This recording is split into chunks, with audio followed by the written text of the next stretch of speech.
There we go. Now you can hear me a little better. Today I'm going to do another trade paperback review. We'll get to the Omnis. I know I said I'd do Ninja Turtles. That's coming in another day. I want to talk about one that I just finished reading again for the second time.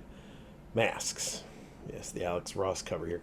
This is the trade. There are two masks. Two is not bad, but I'm here to talk about one. This is by Dynamite. It was an 8-issue miniseries. It's been collected. It's a little bit older, but it's something that everyone should read. I apologize for the glare. My green screen has not arrived yet, and I got to get these movies out of the back and change that background, but that's besides the point. I'm a big fan of pulp heroes. I like the old radio serials. Shadow and Green Hornet, my two favorites, of course. I love the Green Hornet. I have the Mark Waid run, of course, which is second to none. Dynamite did that as well.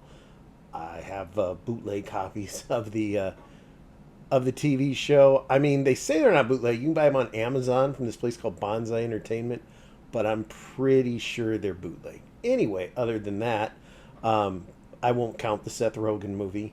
And I even have one of the gas guns and a Kato dart from the show, Van Williams autograph, whole shebang. I'm actually a big fan. Well, Dynamite does, like I said, they do the Waid run of the Green Hornet. Well, he's not doing it anymore. Kevin Smith had a run with it. It actually wasn't too bad. And they've done a lot. They have a lot of the pulp heroes over there. Green Hornet and Shadow being the main two. Also Zorro, countless ones. Masks got the idea to take all of these characters and put them together. So it was just kind of unheard of. They took every pulp character, and I'm going to move these glasses so I can see. Not only did they have, because I want to make sure I get it right, not only were Green Hornet and Kato there with the Shadow. Shadow's pretty much the star of it, but Zorro, Green Lama, Miss Fury, the Black Terror, Black Bat, they all show up fighting this crazed, like, New World Order, not the NWO, but this, like, new mad regime. So what I'm going to do is I'm going to go take it over here. We're going to take a look at it. We're not going to look, though, at the last issue. We're going to skip that, but we're going to take a look, and then I'll give you a few final thoughts. Okay, here we go. This is Masks, the trade paperback. I'll even read you the back. Before superheroes, there were the Masks, the Shadow, the Green Hornet and Kato, the Spider. In 1938, these masked vigilantes operated outside the law, working independently to strike fear into the hearts of evildoers. But when the corrupt politicians of the Justice Party transformed New York into a fascist state run by mobsters, when an oppressive regime grants jackbooted stormtroopers free rein to impose, extort, and execute the innocent, when the law itself becomes unjust, justice must be served by outlaws. Outnumbered and outgunned, the legendary vigilantes emerge from the shadows to fight, joined by Zorro, the Green Lama, Miss Fury, the Black Terror, and the Black Bat, 9 renowned pulp heroes brought together for the first time in an epic collection of law versus justice. This is the 8-issue miniseries. Alex Ross did the artwork for the first one. We'll take a look here. As you can see, this is everybody. I'm a big Alex Ross fan as far as his artwork, so I'm a big fan of it.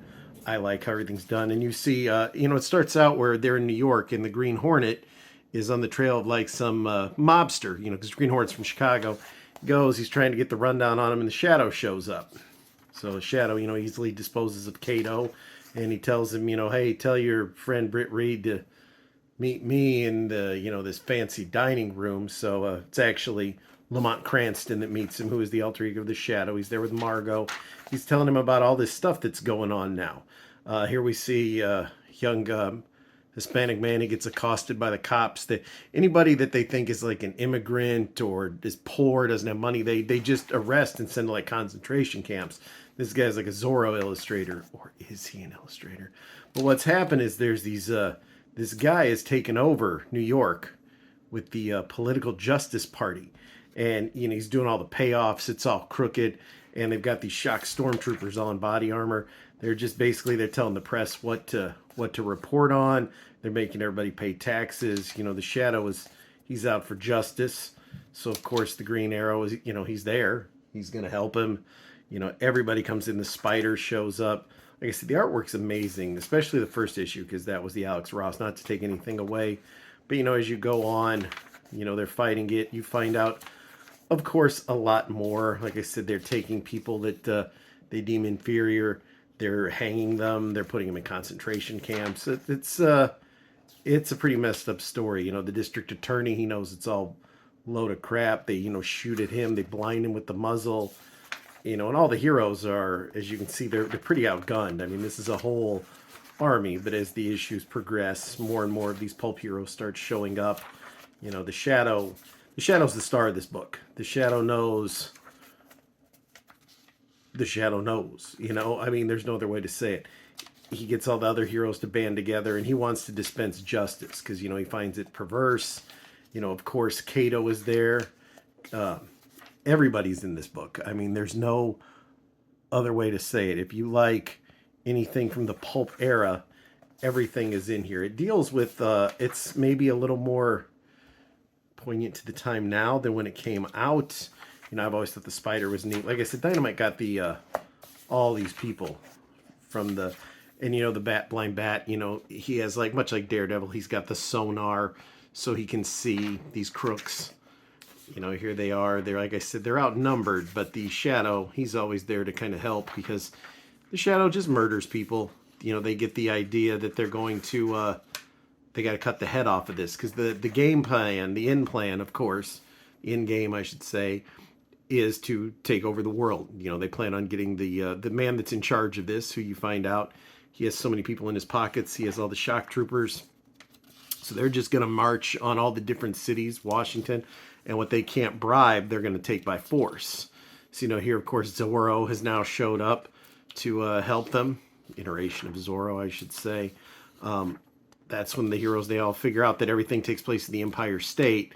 Well, they realize that it's the code for the Empire State Building. So Britt, Margot, they're all going to go in as their normal selves. Well, the other ones are going to stage an attack, as you can see. I'm kind of flipping through it quick because it's much more of a read as opposed, the Green Lama's there with the Green Hornet.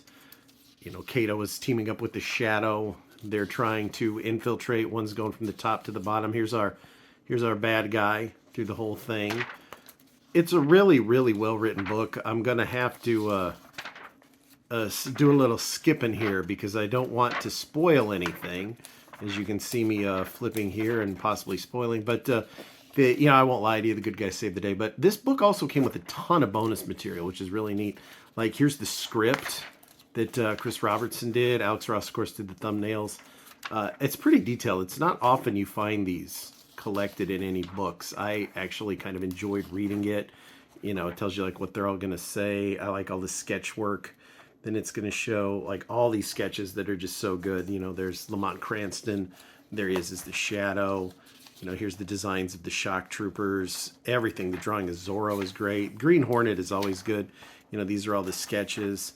Then it always had the different issues. So here's the covers that it's going to put, some of the splash ones, because they did, much like Dynamite likes to do, mini variants of covers, which I don't have a problem with that. I think Draculina #1 had 5 or 6 covers, and you'll get them all if you want.